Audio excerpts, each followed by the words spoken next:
ఒక్కొక్కడికి మొక్కాల. ఒక ఆయన ఉన్నాడు రెవెన్యూ మంత్రి బాంబులేటి, ఇక దీపావళికి బాంబులు వెళ్తాయి చూడండి అన్నాడు. 2 దీపావళిలు పోయినాయి, బాంబులు ఎక్కడ పేలాయో నాకు తెలియదు.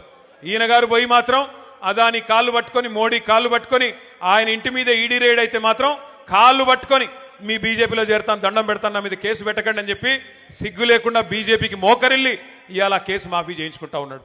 ఇక ఇక్కడ ఖమ్మంలో ఇంకో మంత్రి గారు, ఆయన మన కార్పొరేటర్లు ఇల్లు బిజీగా తిరుగుతూ ఉన్నాడు.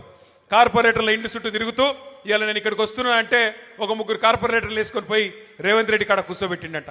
ఒకటి మాత్రం నేను పక్కాగా చెప్తున్నా, మంత్రి గారు, ప్రజలు అనుకుంటే మీరు ఎంతమందిని ఎత్తుకొని పోయినా నువ్వు పీకేదేమి ఉండదు. ప్రజలు అనుకుంటే పెద్ద పెద్ద వాళ్ళని ఇంటికి పంపించారు, నువ్వు ఎంతమంది నన్ను ఎత్తుకొని పో, పర్లేదు, బంగారం లాంటి కొత్త వాళ్ళని తయారు చేసుకుంటాం, కొత్త యువతకి అవకాశం ఇవ్వాలని చెప్పి కూడా నేను పువ్వాడ అజయ్ గారిని కోరుతా ఉన్నా. కొత్త వాళ్ళకి అవకాశం ఇవ్వండి. బంగారం లాంటి నాయకులు ఉన్నారు, మనకి చాకులు లాంటి పిల్లలు ఉన్నారు, అవకాశం ఇవ్వండి. వాళ్ళే మరి కొత్త కొత్త నాయకులుగా ఉద్భవిస్తారు. వాళ్ళు నేను ఖమ్మానికి వస్తుంటే